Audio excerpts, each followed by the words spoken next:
Now, this might surprise you a bit, but useState is actually built on top of useReducer. In this lesson, we're going to recreate useState using only useReducer. It's a fun exercise, and by the end of it, you will see how the two hooks are connected. Let's get started. Back in VS Code, inside the source folder, create a new folder called custom counter.jsx. Here, scaffold is simple component. Export const custom counter is equal to an arrow function. We return a div that says custom counter. Now, before we write any logic, let's think about what useState does for us. It gives us a state value. It gives us a setter function.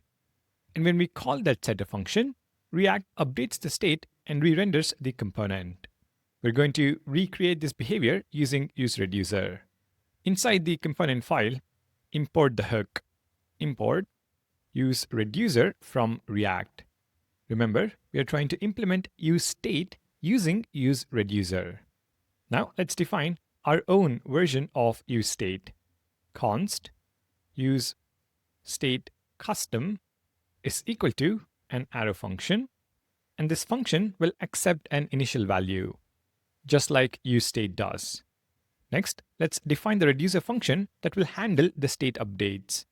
With useState, whenever you call setState passing in a new value, React replaces the entire state with that new value.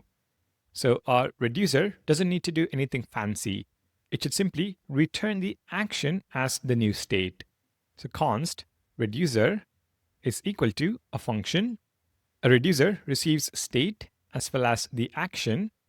And for useState, it simply has to return the action. Now let's call useReducer with this reducer function and the initial value. So useReducer, passing in reducer function and the initial value. useReducer returns a pair of values. First, we have state, which holds the current state value. Then we have dispatch, which is a function we use to send actions to the reducer. But useState doesn't give us a dispatch function. It gives us a setState function.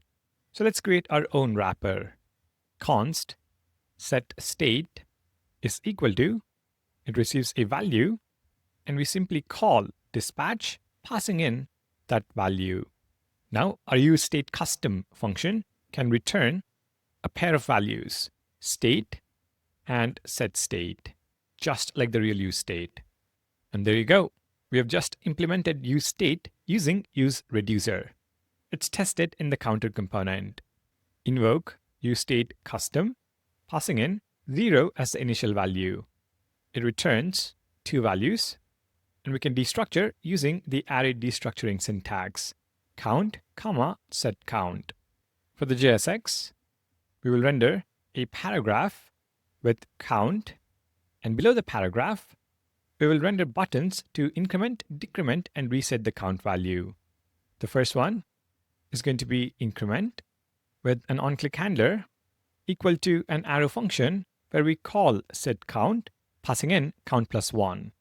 I'm going to duplicate this, change increment to decrement, and count minus 1. And finally, change increment to reset and set count to 0.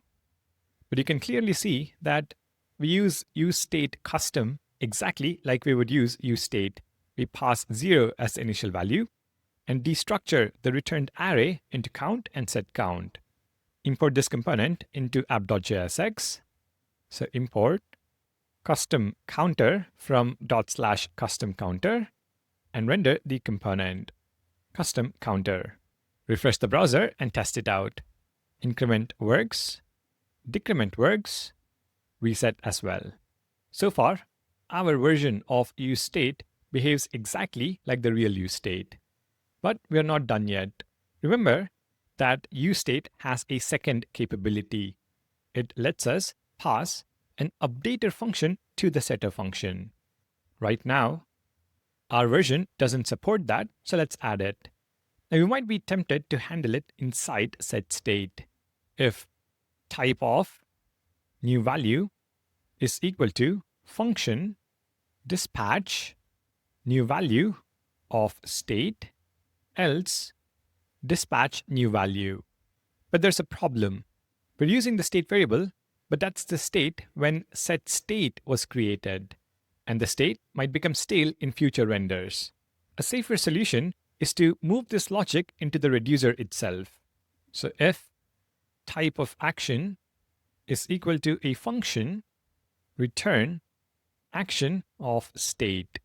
Otherwise, return action. Now, the reducer has full access to the latest state during dispatch. This matches how functional updates work in React's real useState implementation as well. Let's test if it works. In the JSX, add a new button. We'll call this increment with function, and for the setter function, setCount, we pass in another function. This receives the previous state as argument, and we return the previous state plus 1. In the browser, refresh, click increment with function, and it works exactly like useState. Now, we could simplify our setState function. Since it's just calling dispatch, we could return dispatch directly. Technically, there is no need for this wrapper function, but using setState keeps the mental model consistent. We are setting state, not dispatching actions. So we will keep the wrapper function. Finally, let's handle lazy initialization, just like the real useState. First, we define an initializer function that checks if the initial value is a function. So const init is equal to an arrow function, which receives the initial value as an argument. Within the function body, we check if type of initial is equal to a function. If it is, we invoke the function and return the value with parentheses. If it is not a function, we simply return the passed-in value.